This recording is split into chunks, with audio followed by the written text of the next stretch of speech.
Nagsimula na ang first round ng 2023-2024 NBA Playoffs at ito na nga ata may pinaka-intense na matchup sa first round pa lang.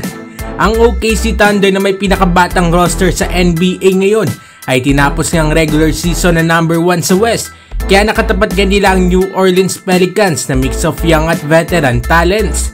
Habang ang Dallas Mavericks naman ay makakatapat nga ang Los Angeles Clippers na meron ng history na magagandang laban nga sa pagitan nila.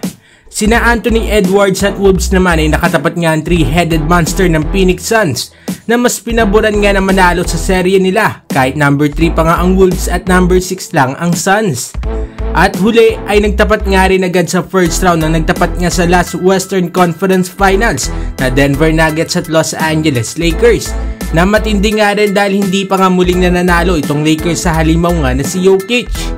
Pero hindi pa naman natatapos ang first round ay meron nang prediction itong si Shaquille O'Neal sa mga papasok sa Western Conference Semi-Finals. At yan nga mga idol ang pag-uusapan natin ngayon.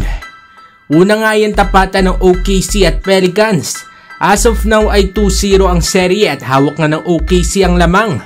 Para dito kay Shaq ay itong OKC ang mananalo sa serye na to. At sa performance nga na nakikita natin ay malaki nga ang chance na masweep nga talaga ng OKC Thunder itong New Orleans Pelicans para nga pumasok sa semifinals sa West. Sa likod nga yan ang mala MVP type performance ito nga ni SGA. Ikalawa naman sa prediction ni Shaq ay ang manalo nga ang Dallas Mavericks kontra naman sa LA Clippers. Sa lahat ay ito na nga siguro ang serye na pinakabalanse. Sa first 2 games nga ng serye na ito ay nakuha ng LA Clippers ang Game 1 without Kawhi Leonard. Pero sa Game 2 ay bumawi naman sina Luka at Kyrie kahit bumalik na nga itong si Kawhi. Magiging mahabang nga panigurado ang serye na ito, pero para kay Shaq ay sina Luka ang magwawagi sa serye na ito at kakaharapin nga daw ang OKC Thunder sa semifinals. Ikatlo naman ay ang serye nga ng Minnesota Timberwolves at itong ang Phoenix Suns. Para kay Shaq ay itong Minnesota nga magwawagi sa serye na ito. Bago pa nga magsimula ay mas favored pa nga na manalo ang Suns kesa sa Wolves.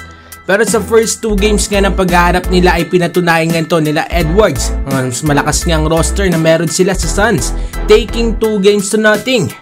Kitang-kita nga linyamado talaga ang Wolves dahil nga sa depensa na meron sila at nanganganib nga rin itong Suns na masweep kung sakali.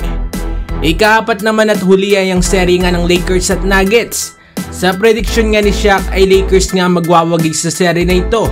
Pero mukhang sa prediction nga nito ni Shaq ay tagilid ito. Dahil as of recording ay 3-0 na ang Lakers sa Nuggets. At 1 game na nga lang ay maaari na nga silang masweep. Ito nga nila Nikola Jokic at ng Denver Nuggets.